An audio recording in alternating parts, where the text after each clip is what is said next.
Story team coverage continues live at 6 from where Lloyd turned himself in this morning. KATV News Watch 7's Alexander Stone outside Douglas County Corrections. And Alexander, you've been learning more about Lloyd and the charges that he's facing.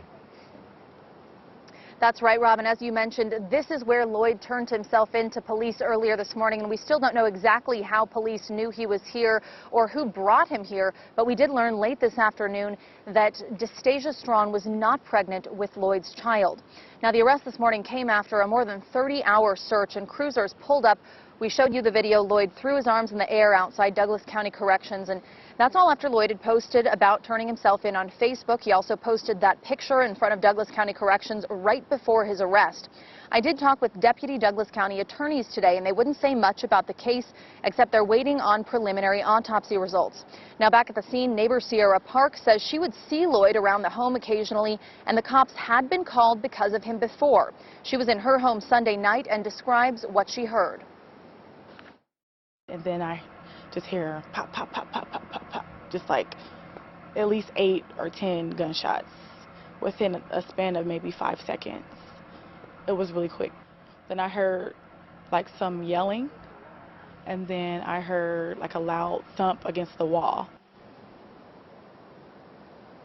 Now, within the last couple hours, I spoke again with Dastasia Strawn's family, and they tell me they've spoken with other victims there that night who said that Lloyd walked in and said he would leave no witnesses.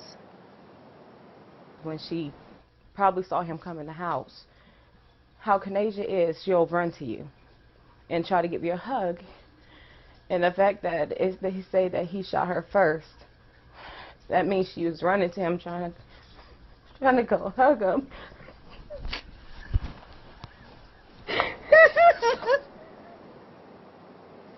And as for Lloyd's criminal history, he does have a theft and a burglary on his record. Now, the Douglas County Attorney's Office tells me he could be expected in court as early as Thursday. Reporting live outside Douglas County Corrections, Alexandra Stone, KETV News Watch 7. Alexander, thanks. And while the suspect waits to go to court, the families of the women who survived the shootings are still concerned. KETV News Watch 7's Chin Doan, live near 108th and Ida. That's right. 3 women ages 18 to 22 were rushed from the scene here in critical condition Sunday night. Now, as those survivors continue to recover, their families are keeping an eye out on their safety and the threat of retaliation. It's not right, senseless. Survivors' families want answers and justice. What's wrong with you? Why would you do something like that? You wasn't in harm's way. They wasn't jumping on you. Michael Roby says he knows the man accused of this shooting spree, 23-year-old Dontavis Lloyd. His nickname Sleepy on the streets. I met Sleepy about 3 years ago. He showed no signs that he could ever do anything this horrific. Michael's daughter, Cashel, is one of 3 people still recovering from injuries. The 22-year-old mother of 2 was shot 3 times.